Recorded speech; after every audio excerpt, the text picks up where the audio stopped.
আপনারা জিমে যান না, আমার নবীরে ফলো করেন, জিমেও যাওয়া লাগবে না। এশার নামাজের আগে খানা খান, খানা খাওয়ার পর এশার নামাজ পড়েন, 2 রাকাত সুন্নত পড়েন, 3 রাকাত বিতির পড়েন, আরো 8 রাকাত পড়েন। নবী সারা বছর 8 রাকাত তাহাজ্জুদ পড়তেন। এই 8 রাকাত পড়ার পর আপনি ঘুমায়া যান, আপনার পেট জীবনও বাড়বে না। আপনি তো খান রাত 11টায়, খাইয়ে বাস পেট তো আপনারই বাড়বে। এই জন্য রাসূল আকরাম সাল্লাল্লাহু আলাইহি সাল্লামের সাওয়া আল বাতনি ওয়াস সাদরি, নবী সাল্লাল্লাহু আলাইহি সাল্লামের পেট এবং বুক মুবারক সমান ছিল। নবীজির পেট ভাড়া ছিল না। কত সুন্দর যেন ছিল আল্লাহ রাসূল সাল্লাল্লাহু আলাইহি সাল্লাম। এটা ছিল নবীজির বুক মুবারকের অবস্থা। তিরমিজি শরীফের 3637 নম্বর হাদিস।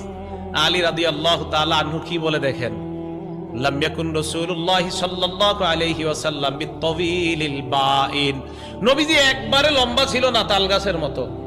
ওয়ালা বিল কাসিরি, আল্লাহ নবী একবারে খাটো ছিলেন না, মাঝামাঝি রকমের এমন সুন্দর ভাবে আল্লাহ নবীকে বানিয়েছেন। মুআতাদিলাল খালকি, সৃষ্টির মধ্যে সবচেয়ে সুন্দর যে সৃষ্টি, এমন ভাবে আল্লাহ নবীকে আল্লাহ বানিয়েছেন। দখমাল কাতিফাইন ওয়াল কদামাইন, হাত এবং পা মুবারক গুলা ছিল মাংসালু। দখমাল কারাদিস, জোড়াগুলা ছিল মাংসালু, শক্তিশালী। আমার লাগে একটু মুসাফা করেন হুজুর। এই মুসাফা করলে, কেউ যদি মুসাফা করতো মনে হইতো নবীজির হাত মুবারক একদম নরম। আর যখন তরবারি ধরতেন, আমার নবীর হাত মুবারকের চাইতে এমন সাহসী যোদ্ধার আর কারো হাত ছিল না। এমনি মনে হইতো নরম। আর যখন আপনার তরবারি নিতেন, রাসূল সাল্লাল্লাহু আলাইহি সাল্লামের এই মাংসপেশি এত সুন্দর হয়ে যেত। দখমাল কারাদিস, জোড়াগুলাও আল্লাহ এত সুন্দরভাবে, রাসূল সাল্লাল্লাহু আলাইহি সাল্লামের হাত পায়ের জোড়াগুলাও আল্লাহ এমন সুন্দরভাবে সাজিয়েছেন।